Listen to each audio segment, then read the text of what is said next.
할렐루야, 오늘 우리에게 주신 말씀을 통해서 큰 은혜 받는 귀한 시간이 되길 원합니다.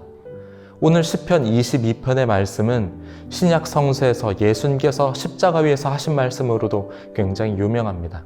엘리 엘리 라마 사박다니, 나의 하나님 어찌하여 나를 버리셨나이까. 오늘 시편 22편 1절에서도 똑같이 고백을 하고 있어요. 예수님께서는 바로 이 말씀, 이 시편의 말씀을 인용해서 십자가 위에서 그렇게 고백을 하십니다. 하지만 메시아와 연관된 말씀 이전에 이 말씀은 하나님의 백성이 당하는 고난에 대한 은혜를 노래하고 있습니다. 과연 우리는 이 시편을 통해서 고난 가운데서 어떻게 극복해야 하는가에 대해서 오늘 말씀을 통해서 함께 배우고자 합니다. 1절입니다. 내 하나님이여, 내 하나님이여, 어찌 나를 버리셨나이까? 어찌 나를 멀리하여 돕지 아니하시오며 내 신음소리를 듣지 아니하시나이까?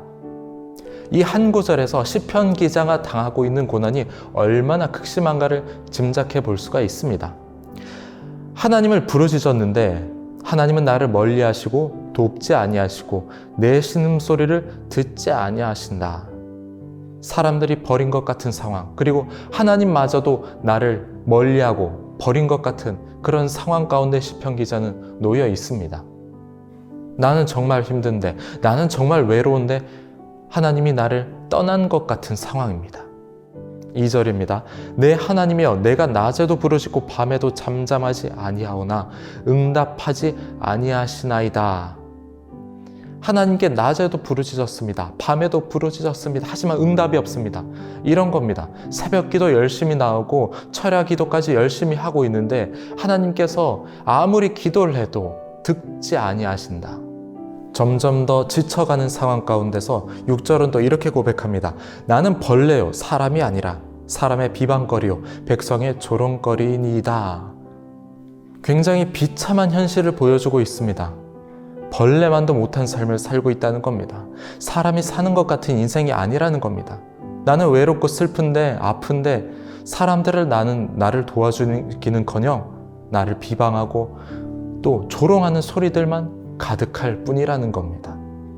극심한 고통 가운데서의 하나님의 침묵.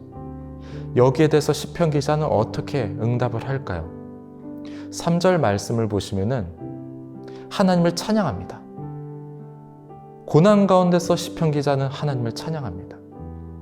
이스라엘의 찬송 중에 계시는 주여, 주는 거룩하시니이다. 시편 기자가 과연 이 찬양을 통해서 무엇을 말하고자 하는 것일까요? 계속해서 4절과 5절을 보면 그 해답이 나옵니다. 우리 조상들이 주께 의뢰하고 의뢰하였으므로 그들을 건지셨나이다.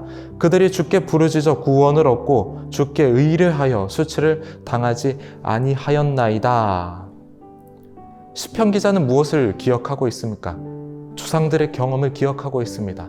조상들이 어렵고 환난 가운데서도 하나님을 의지했더니 하나님께서 구원을 하셨습니다. 그 사실을, 그 역사를 시편 기자는 지금 고백하고 있습니다.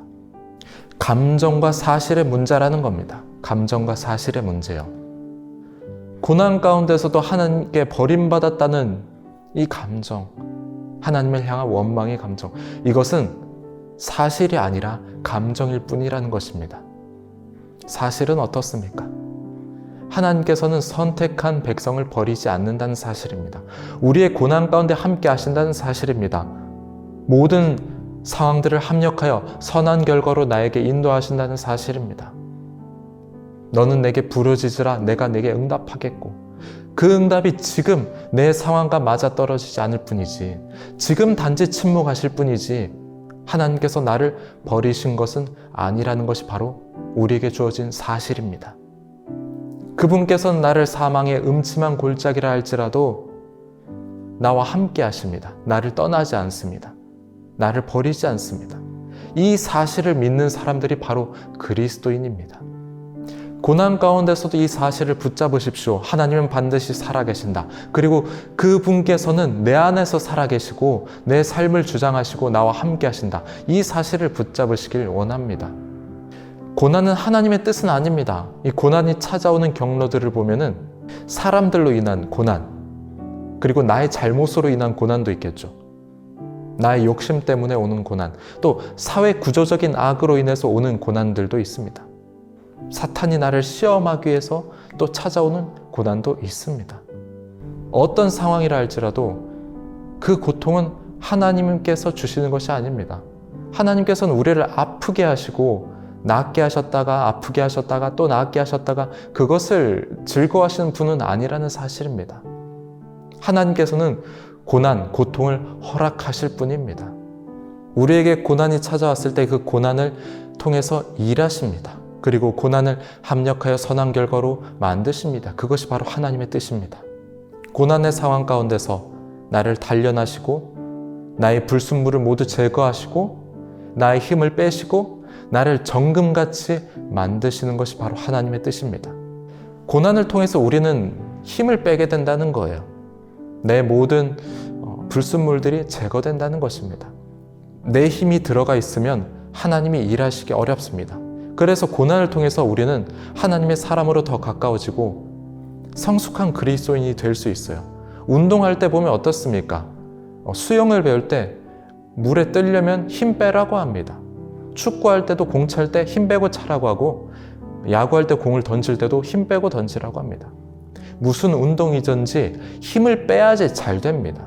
마찬가지로 우리 인생도 내 힘이 빠져야 우리 인생이 잘 됩니다. 우리 인생이 복을 받습니다. 왜냐하면 하나님께서 일하시기 때문입니다.